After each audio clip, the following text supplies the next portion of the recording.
तो आज हम लोग क्या पढ़ेंगे? आज हम लोग पढ़ेंगे गुडविल। ठीक है, आज हम लोग पार्टनरशिप का जो इंट्रोडक्शन चैप्टर खत्म हुआ था उसके बाद हम लोग नेक्स्ट चैप्टर पढ़ेंगे, that is treatment of goodwill in partnership. ठीक है, तो गुडविल का ट्रीटमेंट क्या है पार्टनरशिप में वो हम लोग पढ़ेंगे, लेकिन उसके पहले हम लोग ये जान लेते हैं कि व्हाट इज गुडविल। ठीक है, गुडविल क्या है?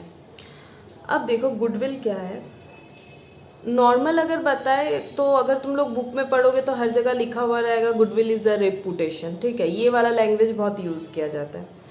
तो रेपुटेशन मतलब क्या है बिजनेस में या फिर अकाउंटेंसी के रेस्पेक्ट में अगर बोले तो कि रेपुटेशन मतलब किस तरह से गुडविल एंड रेपुटेशन दोनों एक दूसरे को रिलेट करता है, वो हम लोग थोड़ा समझते हैं।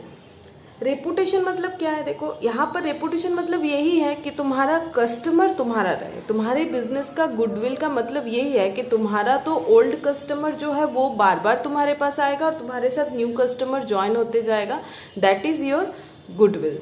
ठीक है, मतलब तुम्हारे पास आके अगर कोई सेटिस्फाइड होता है, तुम कोई भी बिजनेस करो तो इससे जो तुम्हें बेनिफिट मिलेगा, क्योंकि अगर कस्टमर हमेशा तुम्हारा ही रहे तो फिर बेनिफिट तो है। ठीक है, तो ये किस लिए होगा? इससे तुम बोल सकते हो कि मेरा मार्केट में एक रेपुटेशन है, मेरे पास जो भी आता है ठीक है वो मेरे साथ टिका रहता है, बार बार मेरे शॉप में आता है या फिर मेरे से सर्विस लेता है, जो भी हो, तो ये होता है रेपुटेशन। ठीक है, अब गुडविल मतलब अब रेपुटेशन कैसे बना सकते हैं हम लोग? कोई भी सेक्टर में रेपुटेशन बनाने के लिए मेहनत करना पड़ता है। तो सिंपल अगर बोले कि पास्ट में हम लोग जो मेहनत करते हैं उसका फल हम लोग को फ्यूचर में मिलता है। ठीक है, हम लोग जो पहले मेहनत कर चुके हम लोग को ऐसा लगता है अरे मेहनत किया कुछ नहीं हुआ, ऐसा नहीं होता। मेहनत करोगे तो फल जरूर मिलेगा। ठीक है, तो वही जो पास्ट का जो एफर्ट है उसके वजह से हम लोग को फ्यूचर में जो बेनिफिट्स मिलता है, ठीक है, उसे हम लोग बोलते हैं गुडविल। ठीक है, अब ये बिजनेस में कैसे रिलेटेड होगा? देखो पास्ट में अगर हम लोगों ने बहुत अच्छे तरह से अपने बिजनेस को संभाला, लाइक हम लोगों ने कस्टमर को अच्छा सर्विस दिया है, अच्छा हम लोगों ने उन लोगों के साथ मतलब अच्छा बर्ताव किया है, या फिर मान लो हम लोग का जो लोकेशन है बिजनेस का वो बहुत ही मतलब कम्युनिकेटिव है, कोई भी इजीली वहाँ पहुँच सकता है। ये मतलब बिजनेस को पॉपुलर बनाने के लिए जो भी पॉइंट्स होने चाहिए, जैसे मार्केट अच्छा होना चाहिए, लोकेशन अच्छा होना चाहिए, मैनेजरियल जो भी मतलब कम्युनिकेशन है वो अच्छा होना चाहिए, कस्टमर का पोस्ट सर्विस अच्छा होना चाहिए। जैसे मान लो इलेक्ट्रॉनिक्स वगैरह की चीज़ में जैसे लैपटॉप हो गया, फ़ोन हो गया, कुछ ख़राब होने से जो वारंटी वगैरह लिखा हुआ रहता है उसमें अगर पोस्ट सर्विस लिखा हुआ तो है लेकिन सर्विस नहीं दे रहा है कंपनी, तो हम लोग क्या बोलेंगे? नहीं लेंगे दोबारा इससे। ठीक है, लेकिन अगर बहुत अच्छा सर्विस हो, खुद ही फ़ोन करके पूछे कि कैसा चल रहा है आपका, सर्विस का डेट आ गया, आपको सर्विस चाहिए नहीं चाहिए, तो हम लोग बोलेंगे अरे वाह अच्छा कंपनी है, पोस्ट सर्विस अच्छा दे रहा है। तो जितने सारे एफर्ट्स हैं हम लोग अपने बिजनेस को बाकी लोगों से अलग कर सकते हैं, सेम सेक्टर होने के बावजूद भी। ठीक है, तो फिर अगर हम लोग क्या कर पाएंगे, अगर सेम सेक्टर में बाकी लोग भी हैं, सेम सेक्टर में हम लोग भी हैं, लेकिन अगर हम लोग अपने एफर्ट से अपना वैल्यू को बढ़ा सकते हैं, अपना रेपुटेशन को बढ़ा सकते हैं, तो हम लोग एक्स्ट्रा प्रॉफिट भी कमा सकते हैं। ठीक है, सेम सेक्टर में एक्स्ट्रा प्रॉफिट भी कमा सकते हैं। ठीक है, जैसे मान लो ये देखो, ये कैशियो का कैलकुलेटर है मेरा। ठीक है, ये कैशियो का कैलकुलेटर है। इसके अलावा मार्केट में बहुत सारे कैलकुलेटर्स होते हैं, ऑरपेट होता है और कैशियो होता है, ऑरपेट होता है, और मुझे अभी नाम नहीं याद आ रहा है, लोकल कंपनी का भी कैलकुलेटर होता है। जो भी हो, कैलकुलेटर तो सब सेम ही है। ठीक है, कैलकुलेटर तो इस तरह से देखने में भी होता है, इसमें सेम फैसिलिटीज होते हैं, 1 2 3 4 5 6 7 8 9 तक होता है, 2 0 1 0 प्लस, मतलब मोटा मोटी मान लो प्लस माइनस इंटू, और कुछ कुछ कैलकुलेटर में थोड़ा एक्स्ट्रा फैसिलिटीज रहता है, जैसे memory plus, memory minus, MRC, ये सब नॉर्मल है। ये टैक्स प्लस, टैक्स माइनस, ये नॉर्मली है। ठीक है, इससे ज़्यादा भी किसी किसी कैलकुलेटर में फैसिलिटीज रहता है। अब मान लो सिटीजन जो एक लोकल कंपनी है, सिटीजन का मतलब लोकल कंपनी भी है, अब सिटीजन का अच्छा कैलकुलेटर भी मिलता है। अब मान लो जैसे कोई भी लोकल कंपनी है, उसके कैलकुलेटर का प्राइस और इस कैलकुलेटर के प्राइस में फर्क होगा। ठीक है, क्योंकि वो कैलकुलेटर 100 रुपये में आ सकता है, जबकि ये कैलकुलेटर आज के दिन पे 350 400 रुपये में आएगा। ठीक है, अब क्यों हम लोग एक ही चीज, एक ही सामान है जो हम लोग को मतलब सेम फैसिलिटीज देगा, इसमें भी हम लोग अकाउंट्स कर पाएंगे, उसमें भी हम लोग अकाउंट्स कर पाएंगे, कैलकुलेशन कर पाएंगे, तो फिर दोनों के दाम में फर्क क्यों हो जाएगा? ठीक है, फ़र्क क्यों हो जाएगा? हम लोग क्यों एक्स्ट्रा पे करके यही वाला कैलकुलेटर खरीदेंगे? अगर हमें अच्छा प्रोडक्ट खरीदना है, अगर मुझे लॉन्जिविटी चाहिए, जैसे मेरा ये कैलकुलेटर 5-7 साल से चल रहा है, शायद उससे भी ज़्यादा हो, आई थिंक 7-8 साल हो गया, ठीक है, तो ये खराब नहीं हुआ। लेकिन अगर लोकल कंपनी का होता वो खराब हो जाता, ठीक है। तो उन लोगों ने अपना रेपुटेशन इस तरह से बनाया, अच्छा प्रोडक्ट बेच के भी हम लोग रेपुटेशन बना सकते, ठीक है। तो उन लोगों ने अपना रेपुटेशन इतना अच्छा बनाया कि सेम प्रोडक्ट के लिए वो लोग ज़्यादा चार्ज कर रहा है, और जिसे लगता है कि मुझे वैल्यूएबल प्रोडक्ट लेना है वो ले सकता है, ठीक है। अगर किसी को लगता है नहीं मुझे वैल्यूएबल नहीं लेना है, मुझे 1 साल चलाना है, वो कम रेट वाला भी ले सकता है, ठीक है। वो तो अपना अपना पर्सनल चॉइस है। लेकिन सेम प्रोडक्ट के मार्केट में अलग अलग प्राइजेस क्यों होते हैं? अगर कोई अपने प्रोडक्ट को वैल्यूएबल बना सकता है, बहुत सारे फैसिलिटीज़ देके कस्टमर्स को, वैल्यूएबल प्रोडक्ट देके, तो वो अपना गुडविल क्रिएट कर सकता है। अब कैशियो का गुडविल कैसे क्रिएट हो रहा है? वो सेम प्रोडक्ट बेच रहा है, ठीक है, लेकिन क्योंकि उसका प्रोडक्ट अच्छा है, वो सेम प्रोडक्ट के लिए बाकी मार्केट में जितने भी कंपनी है उससे थोड़ा ज़्यादा प्राइस ले रहा है, ठीक है। तो इसका मतलब उसका प्रॉफिट भी क्या हो जाएगा? उसका प्रॉफिट भी बाकी सारे कंपनी के मुकाबले ज़्यादा हो जाएगा। जैसे मान लो कॉपी, लोकल कॉपी भी मिलता है, ठीक है, या फिर मान लो ITC का भी कॉपी मिलता है। तो ITC का कॉपी का प्राइस महंगा आता है, तुम लोग जो लिखते हो, कोई कोई यूज़ करता है, मैंने देखा है, तो वो महंगा इसलिए आता है, उसका पेज थोड़ा मोटा रहता है, ठीक है, उसके ऊपर कवर पेज थोड़ा सुंदर होता है देखने में, तो इसीलिए उसका प्राइस क्या हो जाता है? ज़्यादा हो जाता है। इसी तरह से मान लो पैकेट सामान लोगे, पैकेट्स गुड्स, मान लो आटा खरीदना है या फिर कुछ भी, पैकेट्स गुड्स लोगे, या फिर ब्रांडेड पेन लोगे। अब ये ब्रांड कैसे बना? ब्रांड तो कोई एक दिन में नहीं बना सकता है ना, वो तो धीरे धीरे बनता है। अगर हम लोग अच्छा काम करेंगे तो खुद ब खुद वो ब्रांड बन जाएगा, सबके मुंह में वो नाम छा जाएगा कि हाँ ये वाला प्रोडक्ट, इस कंपनी का प्रोडक्ट। तो ये जो मेहनत से हम लोग कोई भी ब्रांड, नाम, वैल्यू जो बनाते हैं, रेपुटेशन जो बनाते हैं, उसे हम लोग क्या बोलेंगे? गुडविल, ठीक है। मतलब पास्ट एफर्ट के वजह से फ्यूचर में हम लोगों को सेम सेक्टर में रहने के साथ साथ बाकी लोगों के मुकाबले अगर हम लोग प्रोडक्ट का दाम ज़्यादा रखते हैं, या फिर मतलब एक बात में बताए तो प्रॉफिट अगर हम लोग ज़्यादा कमा सकते हैं, तो जितना प्रॉफिट बाकी लोगों से हम लोग ज़्यादा कमा रहे हैं वो ही हमारा क्या हो जाएगा? गुडविल का वैल्यू, ठीक है। वैसे तो गुडविल बन गया रेपुटेशन की, बाकी सब पसंद कर रहे हैं, आ रहे हैं, प्रोडक्ट ले रहे हैं, ठीक है, या फिर सर्विस ले रहे हैं, ये हो गया गुडविल। अब हम लोग को क्या पढ़ना है? Valuation of goodwill. अब ये जो रेपुटेशन है इसको वैल्यू कैसे करें? वैल्यू करना मतलब मॉनिटरी टर्म में वैल्यू करना। ये जो रेपुटेशन हम लोगों ने क्रिएट किया है इसको वैल्यू कैसे करें, ठीक है। यही है हमारा चैप्टर कि ये रेपुटेशन कितने रुपीस का है, ठीक है। अब ये क्यों करना है? अब तुम लोग सोचो कि ये वैल्यूएशन क्यों करें। अब वैल्यूएशन करने का बहुत सारा रीज़न होता है। जैसे हम लोग पार्टनरशिप पढ़ रहे थे, तो पार्टनरशिप में रीज़न क्या होता है? देखो, अगर एडमिशन ऑफ पार्टनर, इसका मतलब हम समझाते हैं, admission of new partner. Admission of new partner मतलब पार्टनरशिप में मान लो पहले से 2 जन तो मिनिमम रहना ही चाहिए, 2 जन था। अगर हम लोग नया कोई पार्टनर को एडमिट कर रहे हैं और हमारे बिजनेस में गुडविल है, ठीक है, गुडविल है मतलब हमारा रेपुटेशन है, हम लोग मार्केट से ज़्यादा प्राइस में सामान बेच रहे हैं क्योंकि पब्लिक को पसंद है, हम लोगों ने उतना मेहनत किया है, हम लोग वो क्वालिटी दे रहे हैं, इसीलिए हम लोग क्या कर रहे हैं, हमारा प्रॉफिट बाकी लोगों के मुकाबले ज़्यादा चल रहा है, ठीक है। लेकिन जैसे ही कोई नया पार्टनर आ जाएगा तो क्या होगा? देखो, जैसे ही कोई नया पार्टनर आएगा उसे भी तो प्रॉफिट, जब हम लोग प्रॉफिट शेयरिंग रेशियो में डिस्ट्रीब्यूट करेंगे तो उसे क्या मिलेगा? उसे भी प्रॉफिट मिल जाएगा। अब देखो, एफर्ट किसने किया? जैसे हम एक एग्जांपल लेके समझाते। सपोज पहले से ए और बी 2 पार्टनर थे, ठीक है। इन लोगों ने बहुत मेहनत किया करके अपना बिजनेस को एकदम एस्टैब्लिश कर लिया, ठीक है। अब अचानक से सी बोला कि मुझे तुम लोगों के साथ जुड़ना है, तुम लोग लोगे मुझे? तो देखो, काम बढ़ने से लेकिन टीम अप होना बहुत जरूरी होता है। चाहे तुम टीम अप किसी भी तरह से करो, एज ए पार्टनर करो, एज ए एम्प्लॉय करो, तुम अकेले तो पूरा काम कर नहीं सकते हो, तुम्हें तो भरोसेमंद आदमी चाहिए ही चाहिए, ठीक है। तो तुम लोग ए बी भी देख रहा है कि हमारा काम इतना बढ़ रहा है, इतना फैल रहा है, हमें ह्यूमन रिसोर्स तो चाहिए, तो हम लोग सी को पार्टनर ले लेते हैं, ठीक है। लेकिन प्रॉब्लम क्या है?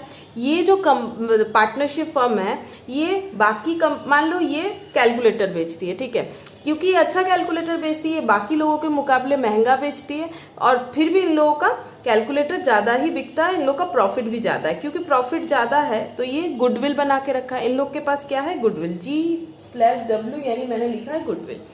अब क्या होगा, जैसे सी एडमिट हो जाएगा, सी को भी प्रॉफिट मिलना स्टार्ट हो जाएगा, क्योंकि ये तो रूल्स है पार्टनरशिप में, प्रॉफिट या लॉस जो भी हो तीनों पार्टनर एग्रीड रेशियो में इसे बांट लेते हैं। तो जैसे गुडविल है तो प्रॉफिट ज्यादा है, तो प्रॉफिट ज्यादा है तो सी को भी तो मिल जाएगा। लेकिन गुडविल बनाया किन दोनों ने, ए और बी ने, एफर्ट किन लोगों ने दिया, ए और बी, और अचानक से सी आ जाएगा और सारा बेनिफिट ले लेगा, ये तो अच्छा नहीं हुआ ना, क्योंकि सी ने तो मेहनत किया ही नहीं है। जिन लोगों ने मेहनत करके गुडविल को मतलब गुडविल क्रिएट किया है उन लोगों का मेनली उन्हीं लोगों का हक होना चाहिए, ठीक है।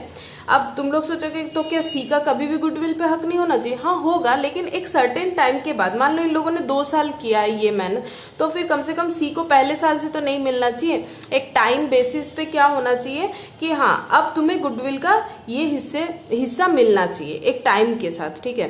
तो क्या रूल्स होता है, तो टाइम के साथ मिलेगा, वो टाइम आइडेंटिफाई करने के जगह पे कैसे एडजस्टमेंट किया जाता है, एडजस्टमेंट इस तरह से किया जाता है, ए और बी को वैल्यू करना पड़ेगा कि उन लोग का गुडविल के वजह से कितना एक्स्ट्रा प्रॉफिट हो रहा है, ठीक है। मतलब सीधा बात है गुडविल कितना है इन लोगों का।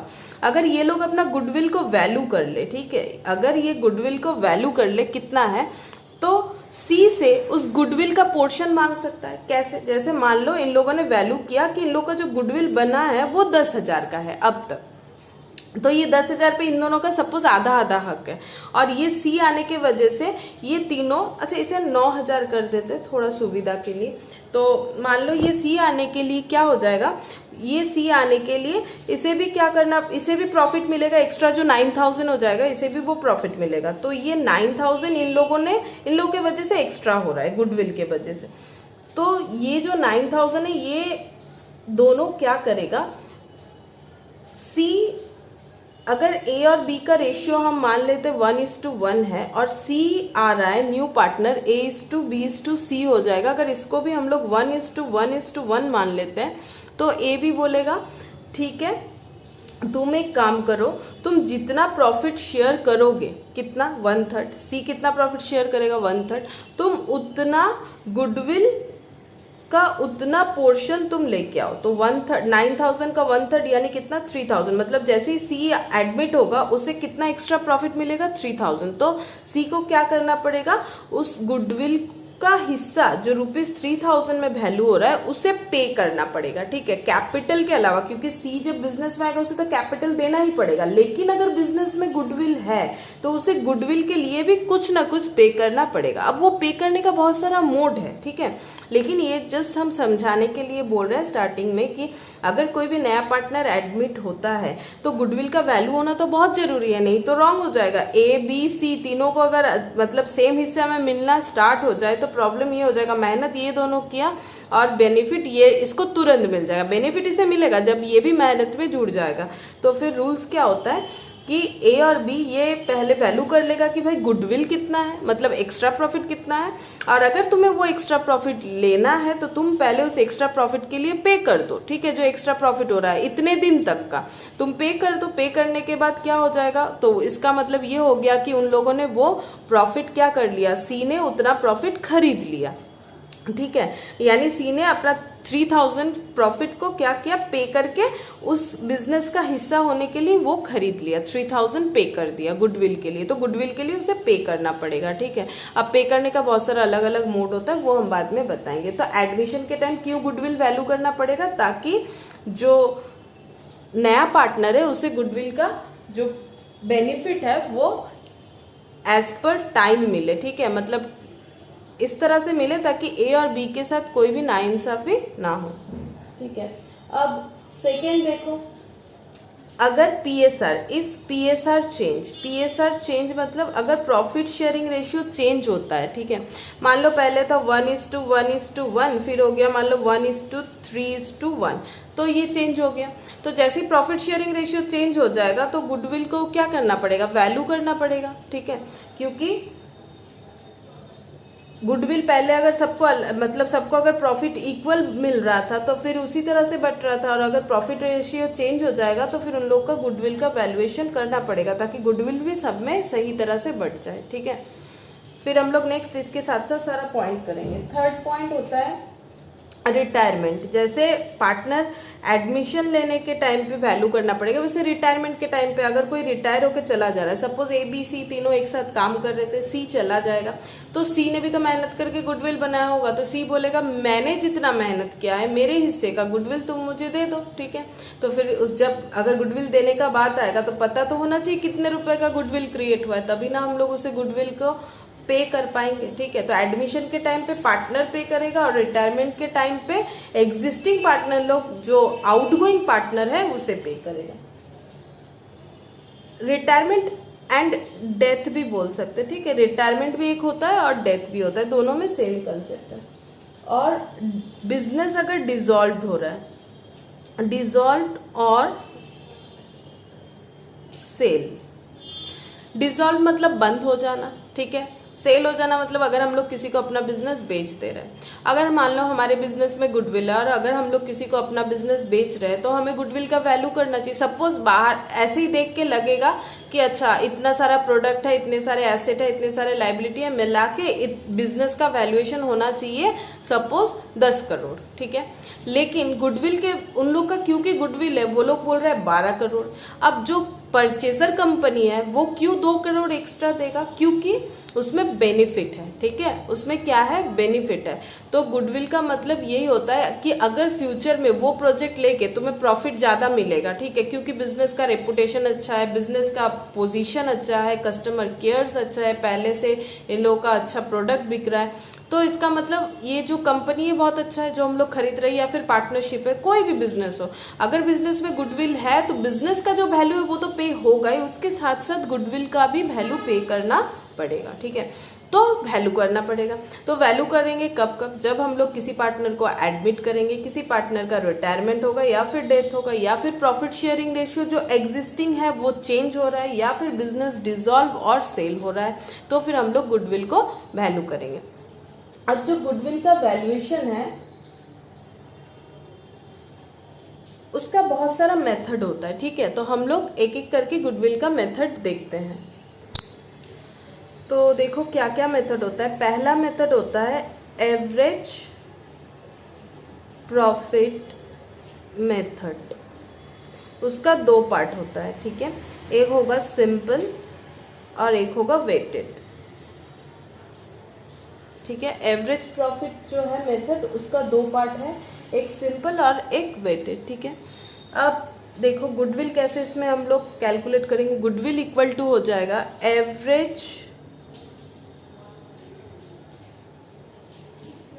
Profit into number of years purchase.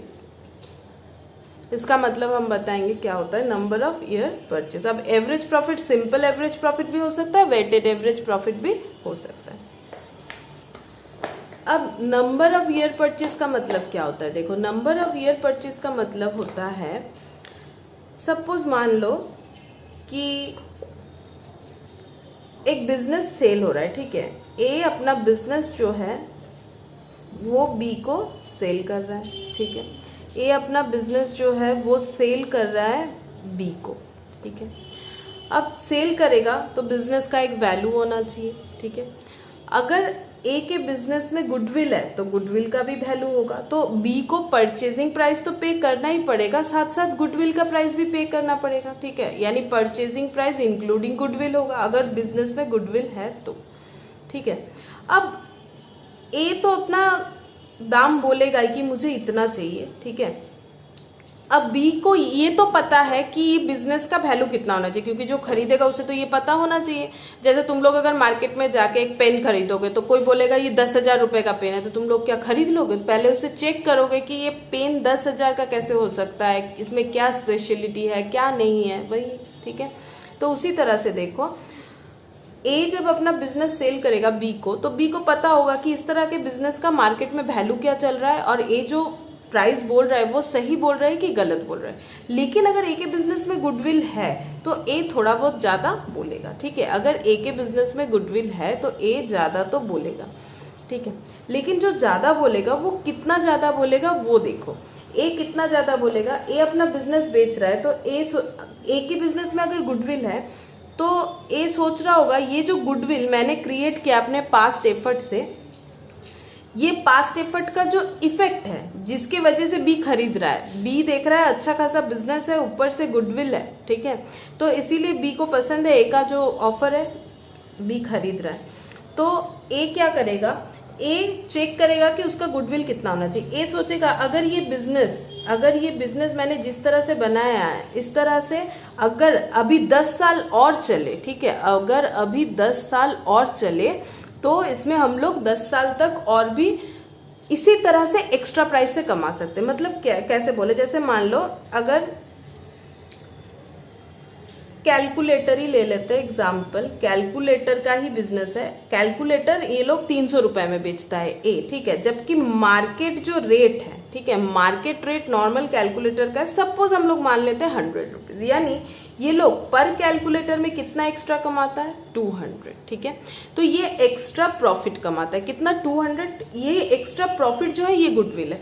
अगर ए जो बिजनेस सेल कर रहा है बी को, बी भी जब मार्केट में वो कैलकुलेटर बेचेगा कितना में बेचेगा 300, लेकिन ये एफर्ट किसने किया है, ए ने इस काबिल बनाया है कि कैलकुलेटर को 300 में बेच पाए, जबकि मार्केट में बाकी सारे लोग कितने में बेच रहे हैं 100 रुपए में बेच रहे हैं, ठीक है। तो बी को एक एफर्ट की वजह से पर कैलकुलेटर पे कितना प्रॉफिट हो जाएगा 200 का प्रॉफिट हो जाएगा, ठीक है। अगर पर कैलकुलेटर में 200 का प्रॉफिट हो जाएगा और अगर हम लोग मान लेते हैं कि ये लोग पूरे साल में कैलकुलेटर बेच देता है सपोज 1000 पीसेस, कम ही बता दिया मैंने, ठीक है, 5000 मान लेते हैं, ठीक है, तो 5000 यानी कितना हो गया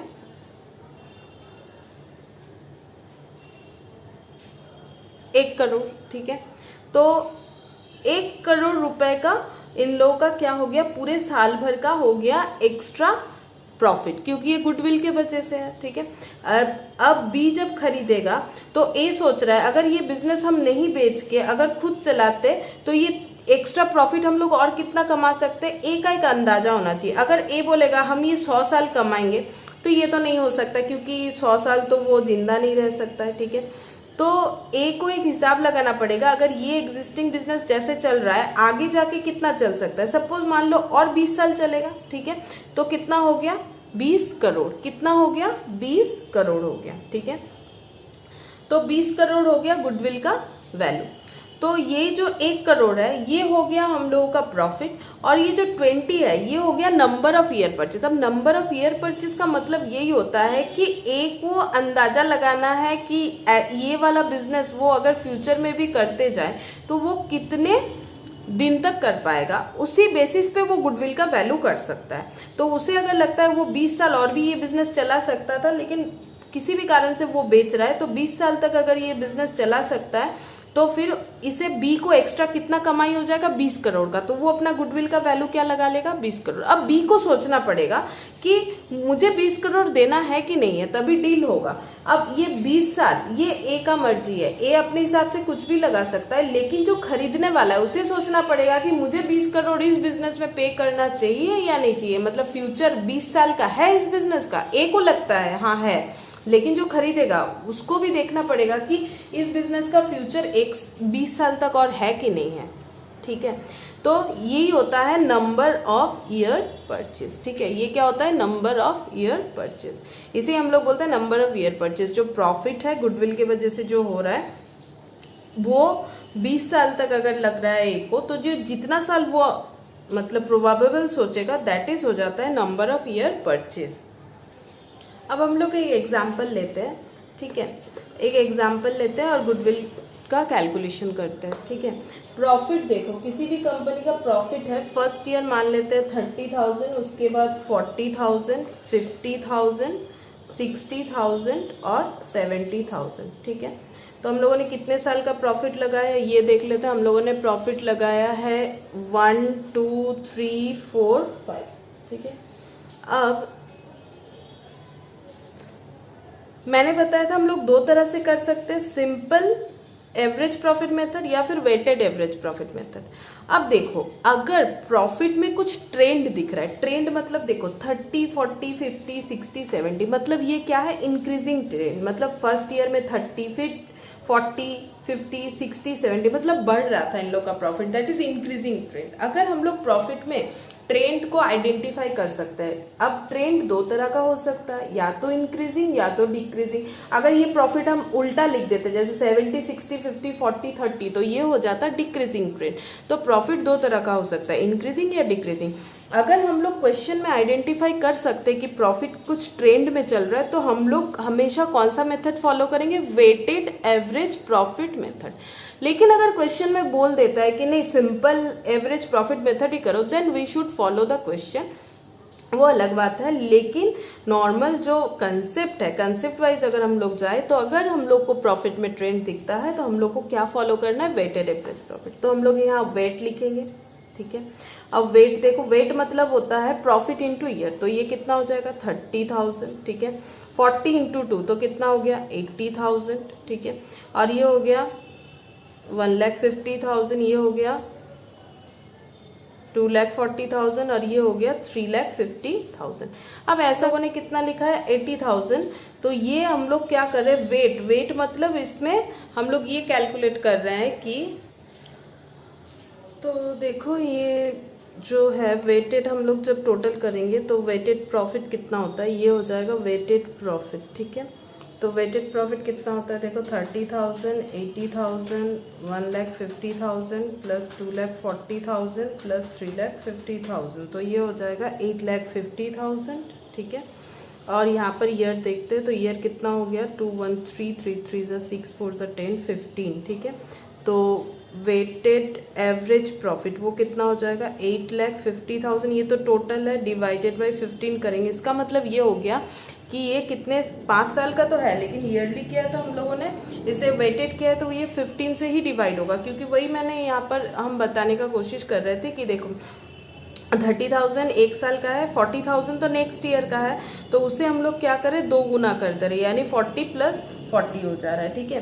तो यहाँ पर 3 बार हो जा रहा है तो 15, तो इस तरह से एक्चुअली हम लोग ये कितने साल का मान लिए 15 बेस के हिसाब से। तो एवरेज कितना हो जाएगा, एवरेज हो जाएगा हम लोगों का 56,666, ठीक है। अब अगर नंबर ऑफ ईयर परचेज वो क्वेश्चन में गिवन रहेगा, सपोज अगर number of year purchase 3 year है तो गुडविल हो जाएगा 56,666 इंटू 3, तो ये हो जाएगा 1 लाख, पॉइंट में आ रहा है तो ये हो जाएगा, ये देखो इस तरह से आ रहा है 9.999 इस तरह से आ रहा है 1,69,900। मैंने इस तरह से किया 8,50,000, तुम लोग भी इस तरह से ही करोगे, डिवाइडेड बाई 15। ये तुम लोग को रब नहीं करना है, इंटू इसमें 3 लगाना है, तो 1,60,000, तो फिर इसमें हम लोग 0 लगा सकते हैं क्योंकि 9 के बाद 0.9 है, ठीक है। तो ये हो जाएगा 1,70,000, तो गुडविल हो गया 1,70,000। वेटेड एवरेज में इस तरह से करना, वेट मतलब हम लोग ये मान रहे हैं कि ये नेक्स्ट ईयर 2 गुना हो रहा है, ठीक है। मतलब ये 40,000 एक साल का जो है इसे हम लोग 2 गुना, इसका वेट ट्रेंड की वजह से इसका वेट हम लोग ले रहे हैं 80,000, ठीक है। अगर सिंपल एवरेज कब करेंगे, जब हम लोग को ट्रेंड नहीं पता चलेगा। अच्छा एक चीज बताते हैं, ये इंक्रीजिंग ट्रेंड था इसलिए हम लोगों ने लिखा है इसे, देखो 1 2 3 4 5। अगर ये डिक्रीजिंग ट्रेंड में होता तो हम लोग इस तरह से लिखते 5 4 3 2 1। डिक्रीजिंग मतलब पहले साल 70,000 था, फिर हो गया वो 60 50 40 30, तो इसे हम लोग लिखेंगे 5 4 3 2 1। इसका वेट का मतलब ये होता है कि अगर जैसे देखो डिक्रीजिंग से समझते हैं कि फर्स्ट ईयर में 5 साल के बराबर प्रॉफिट था, फिर 4 साल के बराबर हो गया, फिर इस तरह से डिक्रीज हो गया। और इसका मतलब ये है कि पहले साल जो प्रॉफिट था दूसरे साल इन ट्रेंड के साथ वो इंक्रीज हो गया, ठीक है। ट्रेंड के साथ वो 40,000 करके इंक्रीज हुआ है, तो ये हो जाएगा 80,000, ये हो गया 1,50,000। इस तरह से अगर डिक्रीजिंग होगा तो उल्टा लिखना है हम लोग को। और सिंपल मेथड कब यूज करेंगे, सपोज हम लोग का प्रॉफिट इस तरह से है 30,000 25,000, ठीक है, 20,000 फिर 30,000 फिर हो गया 28,000, हो सकता है इस तरह से प्रॉफिट, ठीक है। तो ये ईयर 1, ये ईयर 2 3 4 5, ठीक है, ये ईयर लिख दिया मैंने, ये हो गया प्रॉफिट। अगर इस तरह से ट्रेंड नहीं पता चल रहा है तो फिर इसे सिंपल एवरेज करेंगे, तो 30 25 20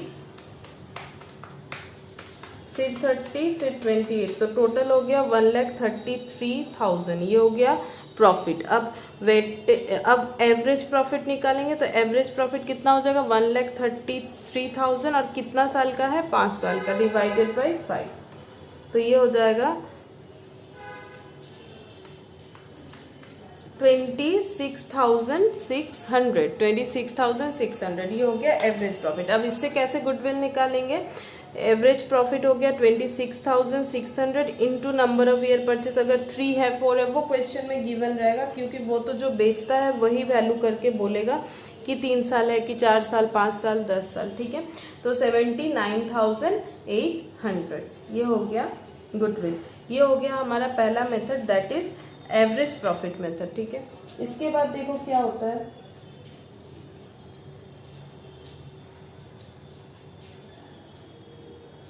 इसके बाद एक मेथड होता है सुपर प्रॉफिट।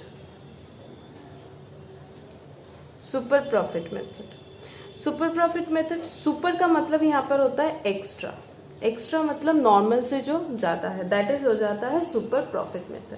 अब ये एक्स्ट्रा प्रॉफिट को हम लोग फ्यूचर में जितने दिन के लिए देख पाएंगे उसे ही हम लोग बोलेंगे गुडविल। यहाँ पर गुडविल का क्या होगा, वैल्यूएशन का मेथड, गुडविल इक्वल टू हो जाएगा सुपर प्रॉफिट यानी जो extra profit into number of year purchase. यहाँ भी सेम होगा, super profit into number of year purchase.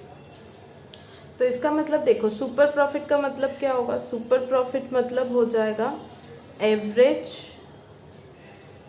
Profit, या फिर इसे बोल सकते हो normal profit, sorry average profit, या फिर बोल सकते हो एक्चुअल, मतलब एक्चुअली जो हो रहा है actual profit minus normal, normal मतलब बाकी लोगों का जो हो रहा है, नॉर्मल प्रॉफिट, ठीक है। ये हो जाएगा सुपर प्रॉफिट। फिर गुडविल इक्वल टू लिखोगे super profit into number of year purchase. और नॉर्मल प्रॉफिट कैसे कैलकुलेट करेंगे, नॉर्मल प्रॉफिट मतलब हो जाएगा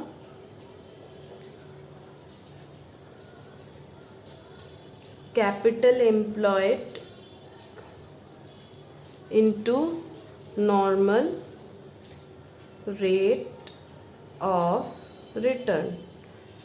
रेट ऑफ रिटर्न मतलब क्या रिटर्न मिल रहा है, किस रेट पे रिटर्न मिल रहा है। जैसे मैंने 100 रुपये लगाए, मुझे बिजनेस से वापस मिला 110, ठीक है, तो यानी एक्स्ट्रा मुझे रिटर्न कितना मिला 10, तो मुझे 100 के बदले 10 आ रहा है, ठीक है, क्योंकि 100 दिया मैंने 110 मिला, तो 100 तो मैंने पहले से ही लगाया, तो मुझे कितना मिला 10।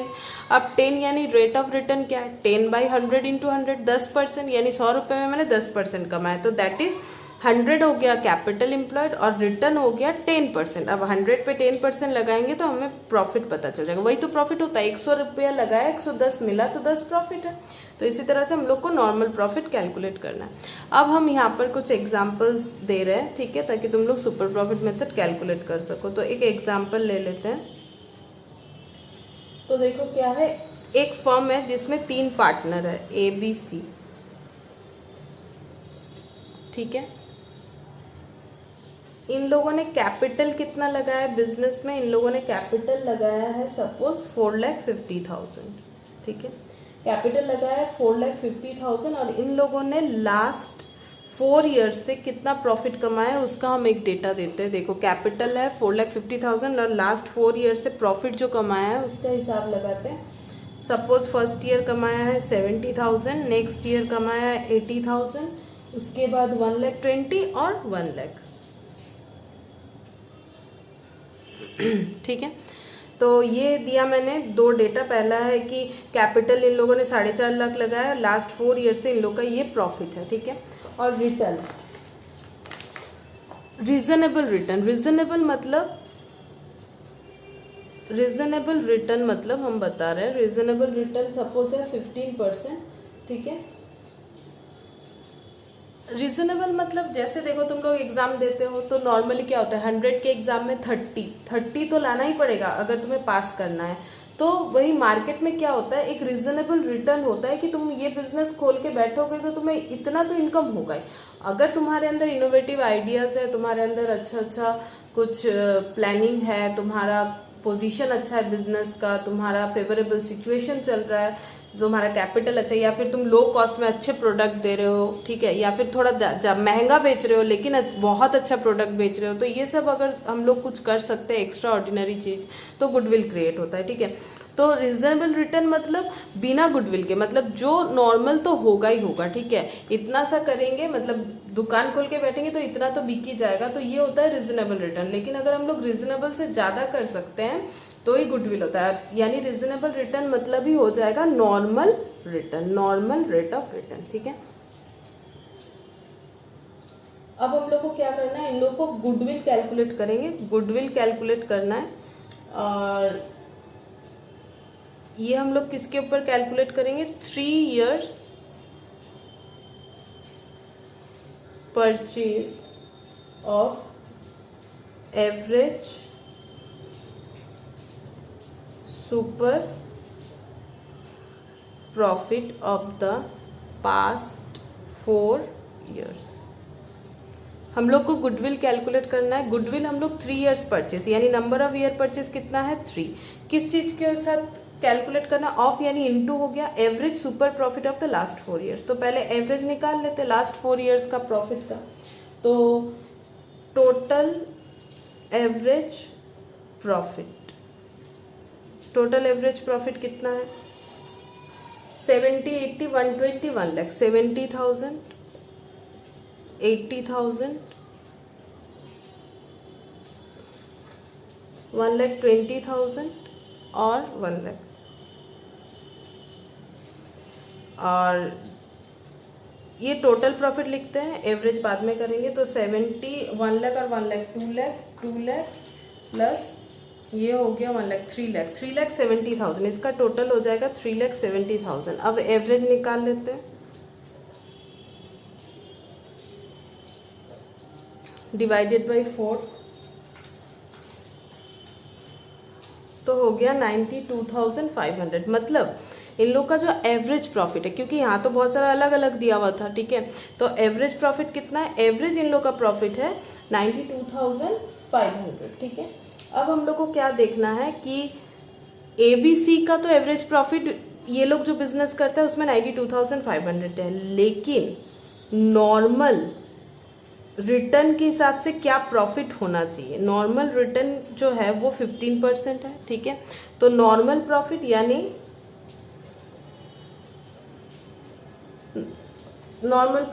हम लोगों का कितना होना चाहिए वो हम लोग देखेंगे। तो नॉर्मल प्रॉफिट के लिए हमें क्या पता होना चाहिए, कैपिटल एम्प्लॉयड इन लोगों ने बिजनेस में कितना लगाया था 4,50,000, जैसे मैंने बोला 100 रुपये लगा के 110 मिला, यानी 10% रिटर्न है। तो इन लोगों ने कितना पैसा लगाया है 4.5 लाख, और ये 4.5 लाख लगाने पे 15% बेसिस पे रिटर्न मिलेगा इस बिजनेस में 67,500। अब रिटर्न कैसे कैलकुलेट हो रहा है, ये क्या होता है ना, ये जो भी अपना अपना बिजनेस करते हैं ये पास्ट जो रिकॉर्ड है उससे पता चल जाता है कि नॉर्मल एक ग्रोसरी शॉप में कितना रिटर्न होना चाहिए प्रॉफिट, ठीक है। अगर किसी का बुक शॉप है तो कितना रिटर्न होना चाहिए, किसी का मतलब गारमेंट शॉप है तो कितना होना चाहिए, होटल रेस्टोरेंट वगैरह में कितना रिटर्न होता है। तो ये एक मतलब मार्केट का एक बेसिस है जिससे पता चलता है। तो यहाँ पर ABC जो बिजनेस कर रहे थे उसका मार्केट रिटर्न क्या चल रहा है 15%, और अगर 4.5 लाख कोई भी लगाता है तो वो कितना प्रॉफिट कमाएगा इन जनरल 67,500, जबकि इन लोगों ने ये लोग कितना कमा रहे हैं 92,500, यानी काफी ज्यादा है नॉर्मल से, यानी इन लोग का क्या है बिजनेस में एक्स्ट्रा प्रॉफिट है। तो पहले हम लोग एक्स्ट्रा प्रॉफिट निकाल लेते हैं जिसे यहाँ पर क्या बोला जाता है सुपर प्रॉफिट। तो सुपर प्रॉफिट कितना है 92,500 माइनस 67,500, तो देखो कितना होता है, तो ये होता है 25,000, यानी ये लोग एक्स्ट्रा कितना प्रॉफिट कमा रहे हैं हर साल 25,000, ठीक है।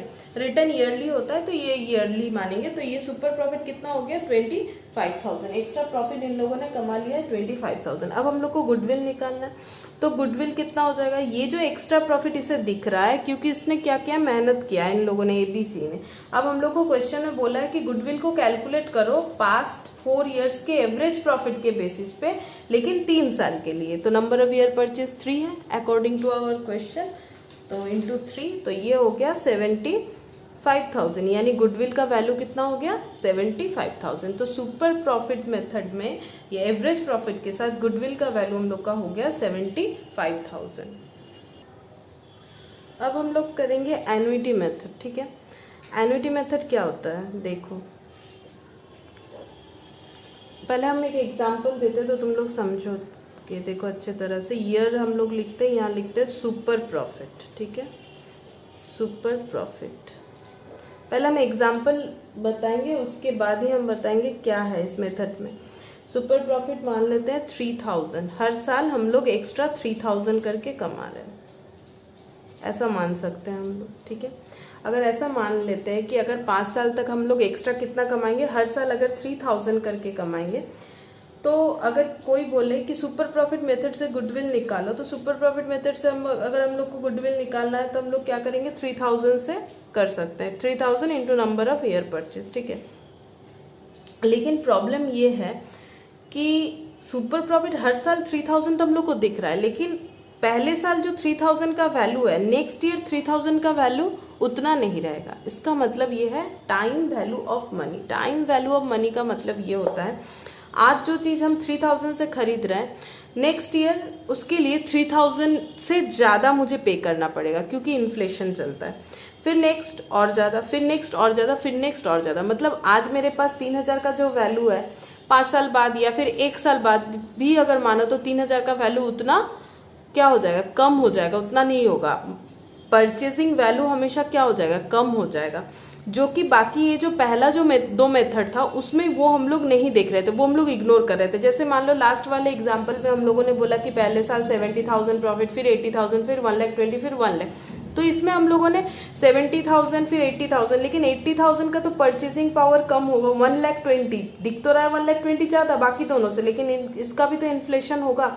फिर 1 लाख है तो इसका भी इन्फ्लेशन होगा। तो हर साल जो प्रॉफिट है उसका जो इन्फ्लेशन है वो ये पहला जो मेथड था, दो मेथड, एक सुपर प्रॉफिट और एक एवरेज प्रॉफिट, इसमें इग्नोर हो रहा था। लेकिन एन्युटी में ऐसा नहीं होगा। एन्युटी में हम लोग क्या करेंगे, मनीटरी वैल्यू कर लेंगे, यानी टाइम वैल्यू ऑफ मनी को अप्लाई करेंगे।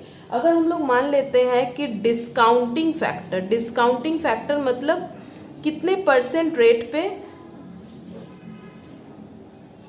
वैल्यू गिर रहा है। अगर सपोज 15% मान रहे हैं, मतलब 100 रुपए का वैल्यू 15% रेट पे अगर कम होगा, मतलब आज जो चीज हम लोग 100 रुपए में खरीद रहे हैं, ठीक है, नेक्स्ट हम लोग को खरीदने के लिए 115 देना पड़ेगा। या फिर अगर उल्टा बोले कि अगर आज हम लोग कोई भी चीज 85 रुपीज में खरीद रहे हैं, ठीक है, क्योंकि 15% इन्फ्लेशन है, तो नेक्स्ट उसे खरीदने के लिए हम लोग को 100 पे करना पड़ेगा। तो डिस्काउंटिंग फैक्टर हम लोग कैलकुलेट कर लेते हैं 1 रुपए के बेसिस पे, ठीक है। तो 15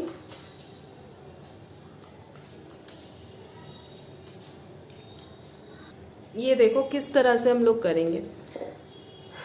15% यानी 15 डिवाइडेड बाई 100 होता है, +1, ठीक है। यानी आज जो चीज़ खरीदने के लिए मुझे 1 रुपया देना पड़ेगा, अगर इन्फ्लेशन यानी डिस्काउंटिंग फैक्टर अगर 15% करके कम हो रहा है, तो नेक्स्ट मुझे वही चीज़ नेक्स्ट ईयर खरीदने के लिए 1 रुपये 15 पैसे खर्च करने पड़ेंगे, ठीक है।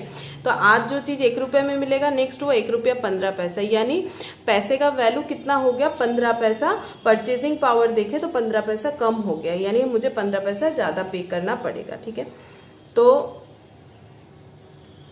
ये देखो कितना हुआ, 1 रुपये का कितना हो गया, 0.8695, ठीक है। तो डिस्काउंट कितना हो गया, 0.8695।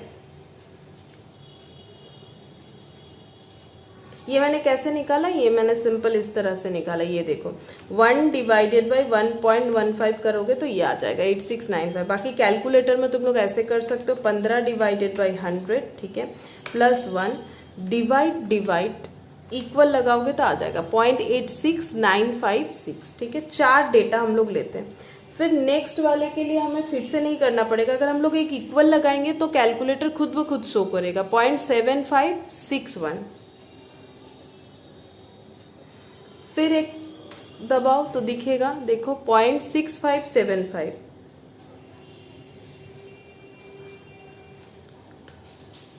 फिर इक्वल 0.57175।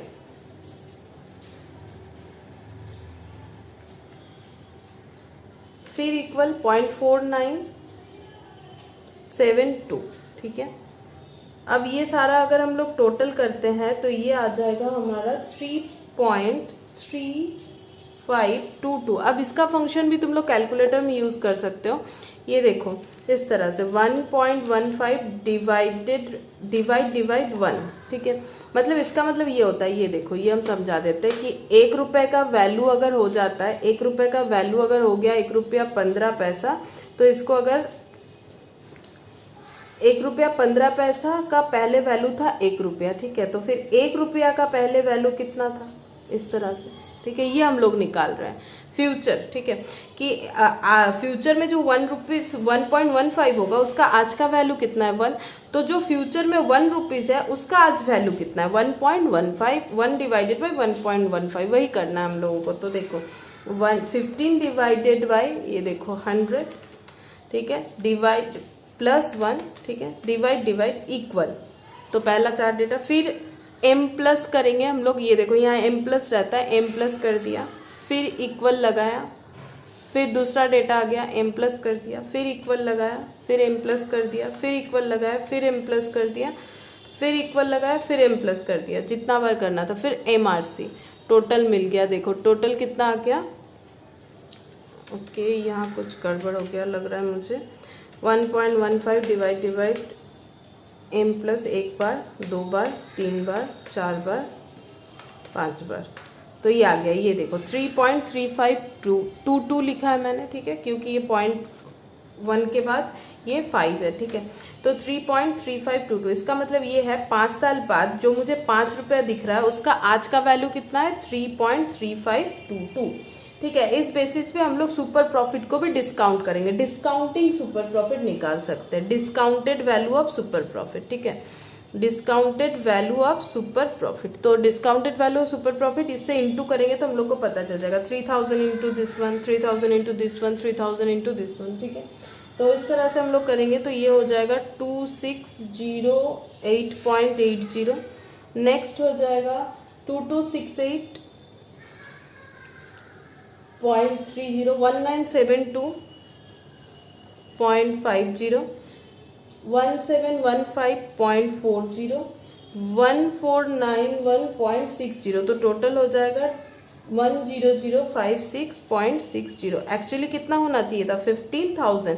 फ्यूचर में जो 15,000 दिख रहा है उसका अगर आज वैल्यू करे तो ये हो जाएगा 10,056.60, ठीक है।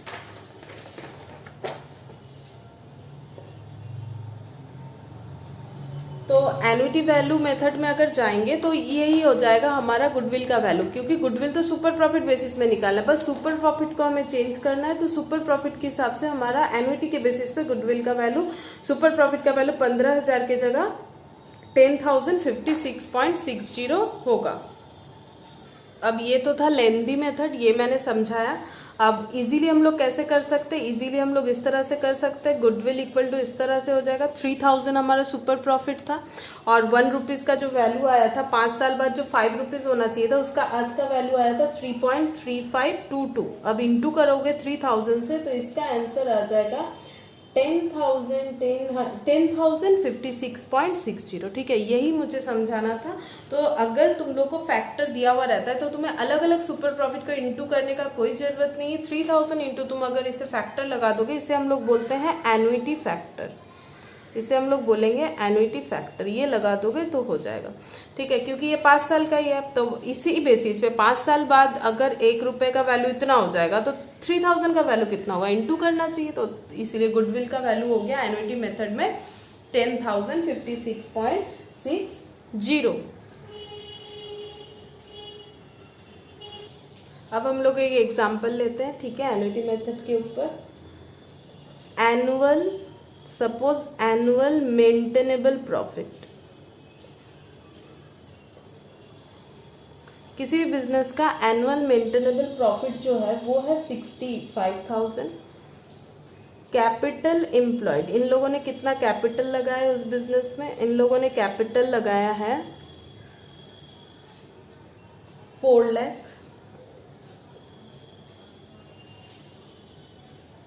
नॉर्मल रिटर्न क्या है, नॉर्मल रिटर्न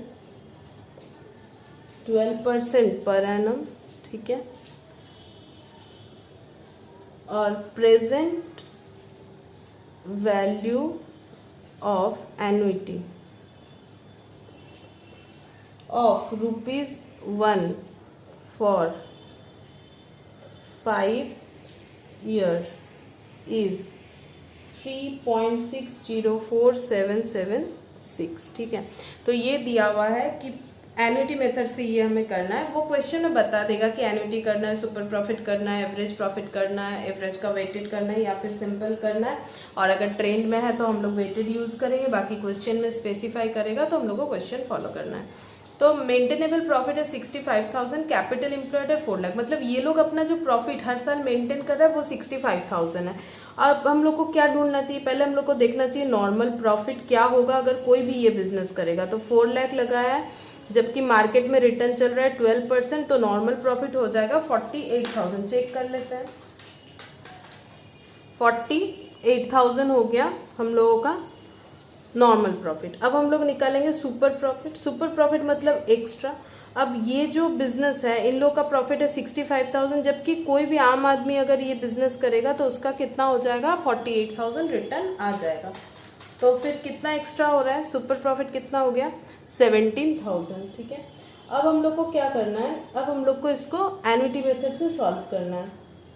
तो फिर कितना हो जाएगा देखो, तो गुडविल हो जाएगा हम लोगों का 17,000 जो सुपर प्रॉफिट है इंटू 3.604776 इंटू 3.604776, तो ये आ जाएगा 61,281 61,281.192 आ रहा है। अगर हम लोग इग्नोर कर देते हैं उसे तो ये हो जाएगा 61,281। तो हो गया भाई super profit into number of year purchase. तो नंबर ऑफ ईयर परचेज वहाँ पर जैसे हम लोग 3 साल 4 साल लगा रहे हैं, तो यहाँ पर क्या हो रहा है, नंबर ऑफ ईयर परचेज को हम लोग जो मतलब ईयर के साथ साथ पैसे का जो परचेसिंग पावर यानी जो टाइम वैल्यू और मनी का जो इफेक्ट है वो भी हम लोग यहाँ पर 12% सॉरी ये कितना डिस्काउंटिंग रेट है मुझे नहीं पता, वो तो नॉर्मल रिटर्न है, ये नहीं पता। ये इन लोगों ने क्वेश्चन में खुद बता दिया है कि ₹1 5 साल बाद इतना हो जाएगा, ठीक है।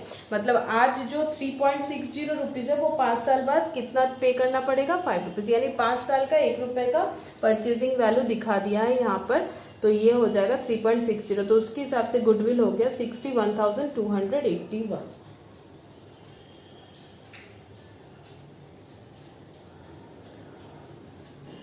अब जो नेक्स्ट मेथड हम लोग सीखेंगे वो है कैपिटलाइजेशन मेथड। कैपिटलाइजेशन मेथड का मतलब ये है कि गुडविल का वैल्यू हम लोग कैपिटल के साथ करेंगे। कैसे, जैसे मान लो ये 2 बिजनेस है, ठीक है, ये 2 बिजनेस है, ठीक है। ये जो है ये मान लेते ए और ये है बी, ठीक है, बिजनेस का नाम। ए ने सपोज लगाया है कैपिटल 1 लाख, ठीक है, और प्रॉफिट कमा रहा है 10,000। बी ने लगाया है कैपिटल 80,000 और प्रॉफिट कमा रहा है कितना, 10,000। तो देखो डिफरेंस क्या है कि ए और बी दोनों ही सेम प्रॉफिट कमा रहे 10,000 एग्जाम्पल के हिसाब से, लेकिन ए ने लगाया है 1 लाख और बी ने लगाया 80,000, और ये लोग सेम तरह का बिजनेस कर रहे हैं, मतलब सेम प्रोडक्ट मान लो, सेम सर्विस, यानी सेम सेक्टर में है ये लोग।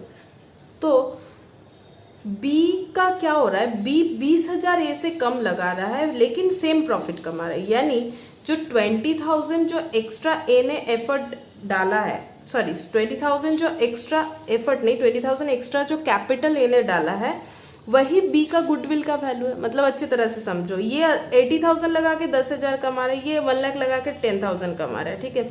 तो ए को बी के बराबर प्रॉफिट कमाने के लिए 1 लाख लगाना पड़ रहा है, जबकि बी को उससे 20,000 कम करना पड़ रहा है। तो इन लोगों का गैप कितने का है, 20,000, यानी बी के पास 20,000 का क्या है, हम लोग बोल सकते हैं गुडविल है, यानी इसने जो गुडविल कमाया है उसका वैल्यू कितना हम लोग मानेंगे, 20,000, क्योंकि ये 20,000 कम लगा के सेम कमा रहा है, यानी ये मानेंगे कि बी का जो है वो गुडविल है। अब गुडविल कितना है, अब जितना ये ज्यादा लगा रहा है वही इसका गुडविल हो गया। तो गुडविल किससे हम लोगों ने वैल्यू किया, कैपिटल से, इसीलिए इसका मेथड का नाम है कैपिटलाइजेशन मेथड, ठीक है।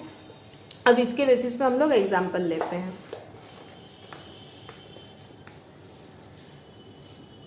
सपोज कैपिटल एम्प्लॉयड है 1 lakh, average profit 20,000, normal return 15%। ठीक है, अब हम लोग को गुडविल निकालना है कैपिटलाइजेशन मेथड से। तो देखो एवरेज प्रॉफिट कितना है 20,000, नॉर्मल रिटर्न कितना है 15%। ठीक है, इसे हम थोड़ा एक्सप्लेन करके बताते हैं कि अगर 15 रुपये प्रॉफिट कमाना है तो कितना कैपिटल लगाना पड़ेगा 100 रुपया, 1 रुपया कमाना है तो 100/15, और अगर 20,000 प्रॉफिट कमाना है जो कि कमाया है एवरेज प्रॉफिट, तो कितना कैपिटल लगाना चाहिए ये हम लोग कैलकुलेट कर लेते हैं। तो देखो ये कितना आता है,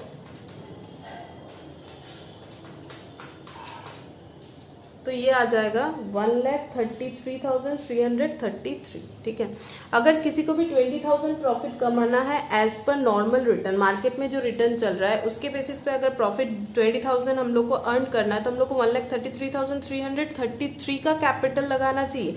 जबकि ये जो एग्जाम्पल है उसके हिसाब से कैपिटल एम्प्लॉयड है 1 लाख, यानी कम कैपिटल लगा के हम लोग वही 15% वाला रिटर्न कमा रहे हैं। ठीक है, तो गुडविल कितना हो गया, गुडविल हो गया 1,33,333 माइनस 1 लाख, तो गुडविल हो गया जो एक्स्ट्रा है 33,333।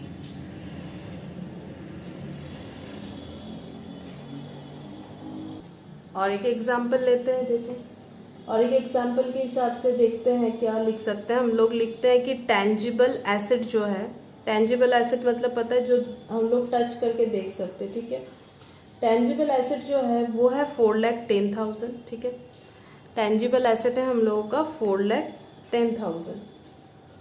एवरेज प्रॉफिट लास्ट 4 ईयर्स का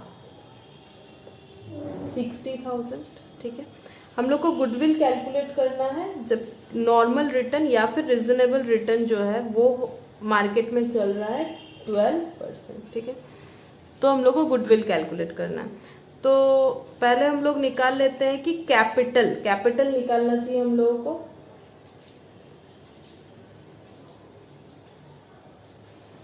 कैपिटल ऑफ द फर्म कितना हो जाएगा, वही सेम यहाँ पर जो कंसेप्ट लगाया था वही करेंगे, 100 डिवाइडेड बाई 15 इंटू 20,000। ठीक है, तो profit divided by normal return इसे बोलते हैं। तो 60,000 डिवाइडेड बाय 12%, अब ये परसेंटेज है तो डिवाइड 100 है, 100 ऊपर चला जाएगा, तो 60,000 डिवाइडेड बाय 12% यानी हो गया 5 लाख। तो 5 लाख लगाना चाहिए था कैपिटल, जबकि इन लोगों ने कितना लगाया है, देखते हैं कितना लगाया है, और इन लोगों ने लगाया 4,10,000। ठीक है, तो गुडविल कितना हो जाएगा, नॉर्मल रिटर्न के हिसाब से 60,000 प्रॉफिट कमाने के लिए 5 लाख लगाना चाहिए था, और इन लोगों ने कितना लगाया 4,10,000। तो फिर जो जितना कम इन लोगों ने लगाया वही हो जाएगा इन लोगों का गुडविल। इन लोगों को 90,000 बिना लगाए वही प्रॉफिट मिल जाएगा जो बाकी लोगों को 90,000 देने से ही मिलेगा, क्योंकि इन लोगों का 90,000 का क्या क्रिएट किया हुआ है, गुडविल क्रिएट किया हुआ है। इसके बाद हम कुछ होमवर्क देंगे, लेकिन होमवर्क का 2 क्वेश्चन रहेगा, जिसमें पहला क्वेश्चन जो रहेगा हम वो चारों मेथड से तुम लोग को सॉल्व करके गुडविल दिखाना है, और नेक्स्ट जो क्वेश्चन रहेगा वहाँ पर कुछ रेक्टिफिकेशन ऑफ एरर रहेगा। रेक्टिफिकेशन ऑफ एरर यहाँ पर कहाँ अप्लाई करेंगे, जो ये जो एवरेज प्रॉफिट हो रहा है, या फिर इसे हम लोग बोल सकते हैं एवरेज प्रॉफिट को क्या बोल सकते हैं, यहाँ पर मैंने दिखाया था एक्चुअल प्रॉफिट, या फिर इसे हम लोग बोल सकते हैं फ्यूचर मेंटेनेबल प्रॉफिट या फिर एवरेज मेंटेनेबल प्रॉफिट। तो ये प्रॉफिट जब कैलकुलेट किया गया है, अगर उसमें कोई भी रेक्टिफिकेशन करना पड़ेगा तो हम लोग उसे रेक्टिफाई करके ही प्रॉफिट को एवरेज करेंगे। जो हम लोगों ने लास्ट जो चैप्टर था इंट्रोडक्शन ऑफ पार्टनरशिप, वहाँ पर हम लोगों ने ये रेक्टिफिकेशन किया था। अगर प्रॉफिट में कुछ रेक्टिफिकेशन करना पड़ेगा तो उसे रेक्टिफाई करने के बाद ही तुम लोग उसे एवरेज करोगे। तो आज यहाँ तक कि हम लोगों ने 4 मेथड सीखा, गुडविल सीखा, और इसका रिलेटेड होमवर्क तुम लोग के लिए रहेगा।